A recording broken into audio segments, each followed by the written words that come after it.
ಭಾರತವು ಕಳಪೆ ಪ್ರದರ್ಶನ ನೀಡಿ ಟಿ20 ವಿಶ್ವಕಪ್ನಿಂದ ಬೇಗನೆ ನಿರ್ಗಮಿಸಿದ ನಂತರ ವಿರಾಟ್ ಕೊಹ್ಲಿಯ ನಾಯಕತ್ವ ಸ್ಥಾನಕ್ಕೆ ಸಂಚಕಾರ ಬಂದಿತ್ತು. ಬುಧವಾರದಂದು ಬಿಸಿಸಿಐ ವಿರಾಟ್ ಕೊಹ್ಲಿ ಅವರನ್ನ ನಾಯಕತ್ವದಿಂದ ಕೆಳಗಿಳಿಸಿದ್ದಲ್ಲದೆ ರೋಹಿತ್ ಶರ್ಮಾ 2023ರ ವಿಶ್ವಕಪ್ ತನಕ ಭಾರತದ ಸೀಮಿತ ಓವರ್ ನಾಯಕನಾಗಿರುತ್ತಾರೆ ಅಂತ ಪ್ರಕಟಿಸಿತ್ತು. ಈಗಾಗಲೇ ಟಿ20 ನಾಯಕತ್ವವನ್ನು ತ್ಯಜಿಸಿರುವಂತಹ ಕೊಹ್ಲಿ ಏಕದಿನ ನಾಯಕತ್ವದಿಂದ ಸ್ವಯಂ ಪ್ರೇರಿತರಾಗಿ ಕೆಳಗಿಳಿಯಲು ಬಿಸಿಸಿಐ ಕಳೆದ 48 ಗಂಟೆಗಳ ಕಾಲ ಕಾದಿತ್ತು ಅಂತ ತಿಳಿದು ಬಂದಿದೆ.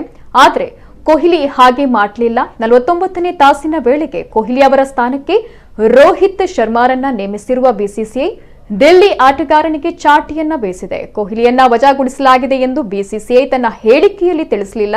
ಆಯ್ಕೆ ಸಮಿತಿಯು ರೋಹಿತ್ ಅವರನ್ನ ಏಕದಿನ ಹಾಗೂ ಟಿ20 ತಂಡಗಳ ನಾಯಕನನ್ನಾಗಿ ಹೆಸರಿಸಲು ನಿರ್ಧರಿಸಿದೆ ಅಂತ ಬಿಸಿಸಿಐ ಟ್ವೀಟಿಸಿತ್ತು.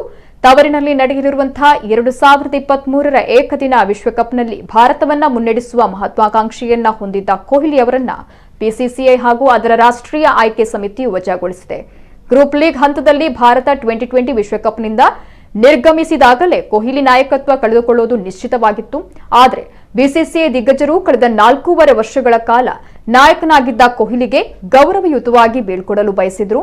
ಅಂತಿಮವಾಗಿ ಕೊಹ್ಲಿ ಅವರನ್ನ ವಜಾಗೊಳಿಸಲು ಬಿಸಿಸಿಐ ಧೈರ್ಯ ತೋರಿದಂತಿದೆ.